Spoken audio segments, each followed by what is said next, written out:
Hey guys, subscribe for daily content. And if you're shopping for gear, make sure you check out the description for the newest items at some of the very best online retailers. There's also links for some of the items that I personally recommend. Thanks!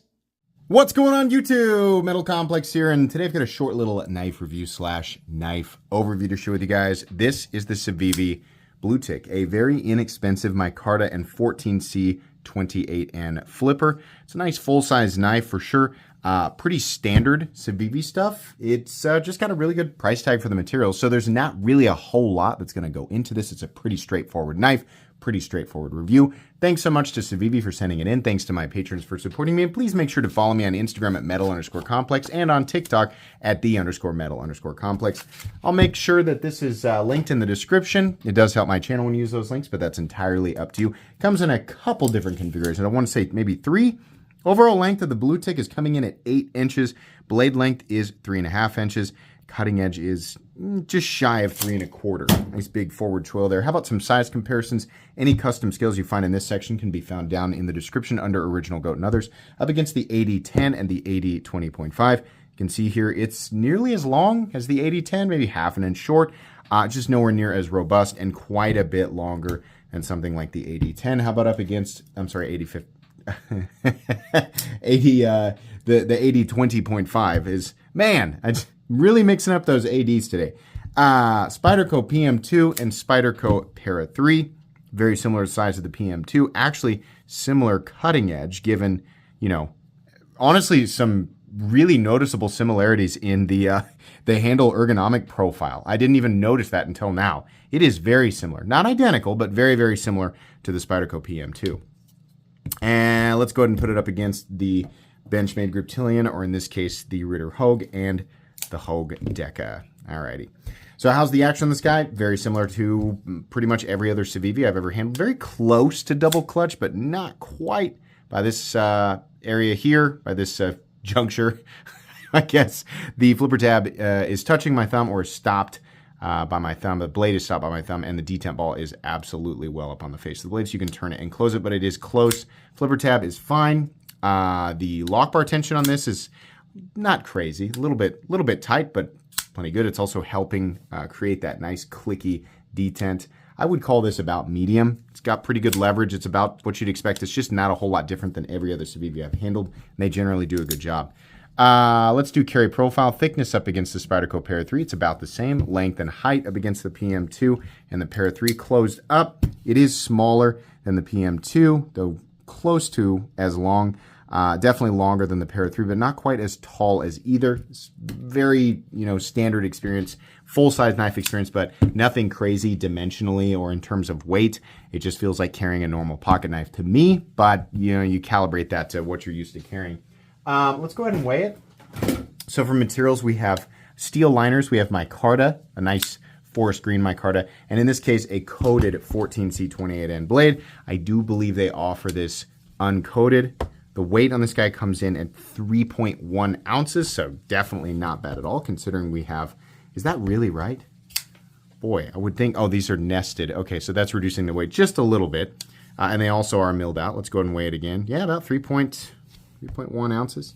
Did I say 3.10? 3.1 ounces. Definitely really great ratios, and I bet the balance is right. Yeah, it's right there. We're going to have your index finger anyway, so really, really nice. All right, let's go ahead and do a hardware check. I'm going to get out my tools as per usual. My tools are very inexpensive and very recommendable. You can find them right down in the section of my description that talks about the tools I use on this channel. If it sounds like I'm trying to be a little quiet, it's because I am. The baby is asleep upstairs, and I get super loud. So there may be times where I'm reviewing knives, and you guys will notice that I'm a little bit more intimate, a little bit more, personal. Sounds like I'm close to the camera and whispering, kind of like the Bob Ross painting videos. And if you're creeped out by that, just let me know. But there's really nothing I can do about it because I really don't want to wake the baby up. But anyways, and she's not alone, by the way. My wife is upstairs. But anyways, we have T8 for the hardware, which is fantastic, just 2 on each side. And then we have T6 for the pocket clip screws. So really simple, really straightforward, nothing different, than what we normally expect from Civivi. Straightforward process for disassembly and maintenance. As long as you have the right tools for the job, you should be good to go. Let's go ahead and measure the blade stock thickness. It's not going to stand up because of that backspacer, and that's fine. Probably 110, about 117, 116 thousandths. Pretty typical Civivi. Okay, meat and potatoes time. I think the designer is it Brian Moldalvo? I'm so sorry. There is the logo right there. It does list the designer information in the Blade HQ link that will be down in the description. I apologize to the designer. I'm certain that I butchered your name. This is called the Bluetick, and I'm not sure if it's specifically named after anything in particular. Maybe it is. The one part of the knife that really stands out is this jimping back here, which honestly looks like it would be incredibly uncomfortable, but because they have chamfered and softened every single edge, it's really not bad. In fact, the lock-in is just fine. The traction you get on it's great, and it complements the index finger position really, really well. Really, this is just a straightforward, classic knife profile attached to a semi-unique blade. I don't know if I really want to call this like a clip point, kind of. I don't know. But the edge, to my knowledge, has a slight hollow grind to it. I think you guys can see right there. That is not typically something we see from Civivi, and so the end result is a really thin edge right here, and 14C28N, of course, in my opinion, one of the very best compositions you can get at this price point, I think is well accentuated by this blade. I don't know that this blade is going to excel at anything that any other normal knife would excel at. I mean, it's just kind of has that little extra bit of personality right up here. It just kind of gives it like a dinosaur spine look to me, or I don't know. It honestly kind of reminds me of isn't there a Buck folding knife that has these sort of spines or ridges back here? I don't know. Either way.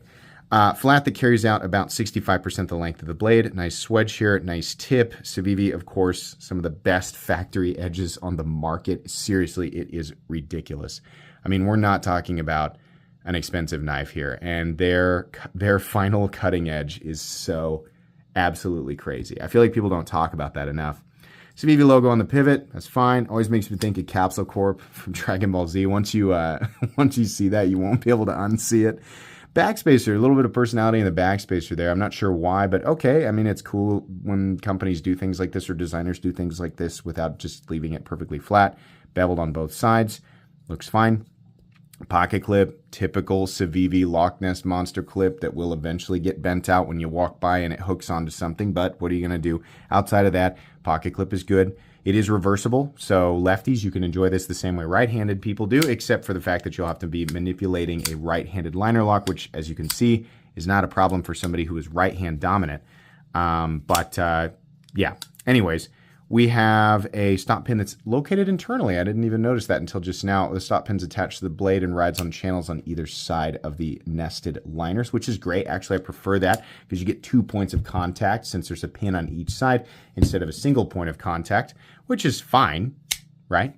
But it's not as great for stability on lockout. So usually these types of systems, when the tolerances are really, really good, you get really nice solidity on the lockout while maintaining really, really good action. And this does have good action, right? Bearings, I think that probably goes without saying, but no blade play, no lock stick, no double clutch, no pivot lash, smooth and consistent in here. This will only get better over time. And like I said, a nice medium detent with... It looks pretty darn perfect to me. Maybe a hair to the left. Let's see if we can mush it. Yeah, it's pretty perfect. So this is a $57 knife. I like seeing that Civivi is getting builds out that are 14C28N and are not over $60. For a long time, everything that they released in 14C28N, it was like $60 to $75. And so getting some of these less expensive builds is really cool. The issue is that a lot of competing companies have caught on to the community's preference to micarta, aluminum, G10, and 14C28N, and many of these companies are getting stuff like this out at the $45 price point. This is fine, and to be fair, Civivi does seem to be maybe a half step ahead in terms of quality, execution, consistency. I mean, I don't think it's any secret. Like Civivi, like if you asked 100 people to rank like all the best budget brands, in terms of overall quality and just consistency. I think most people would have Civivi really, really high on the list, if not the top of the list. So I think it's fair that we pay a little bit more for a Civivi. But I don't want to be paying, $65, $75, $85 for basic steel nested liners, micarta RG10 and 14C28N. So it's nice to see that Civivi is coming down a little bit. But I would like to see them continue to release these materials, this blade steel, at the lowest possible price, so that it's actually competitive, right? Because there's a lot of up and coming companies that are just doing really, really good work. It's not all quite the same as Civivi, but it's really, really good. And there's a good reason to look at other brands nowadays. It used to be that Civivi was like the dominant, it was like Civivi and 2 other companies. Now there's like 50 companies, right? So this is good, generally speaking. It is a recommendable knife. It's nothing standout. It's nothing absolutely spectacular. I mean, if you like this, I can tell you there are probably 50 other products in Civivi's line that you'll like, and probably 50 other knives from other companies that are, right up your alley. So if you've decided that you like the way that this one looks and that price tag doesn't seem too crazy to you, I can tell you you'll like this one. It's a good EDC knife, right? Straightforward, good to go. It's going to go in my my budget playlist, basically my cheap knives I like playlist, because it is under $75 and it is a good knife. But that's it. Outside of that, as far as recommending it over other budget knives, there's just a lot of competition in this zone, right? And there's nothing super standout here. It's just a good knife. That's really pretty much it. Trying to find my card here. Sorry. Thanks so much to Civivi for sending this in for me to take a look at. Please make sure to follow me on Instagram at metal_complex. If you enjoyed this video, leave a like. If you'd like to check out my other content, I do, of course, have lots of videos of knives that are either expensive or inexpensive that I do or don't like, so check those out. And if you enjoy all my content, go ahead and click on that Metal Complex logo right there and subscribe, because there's definitely more coming. Thanks again for watching, everybody, and have a great day.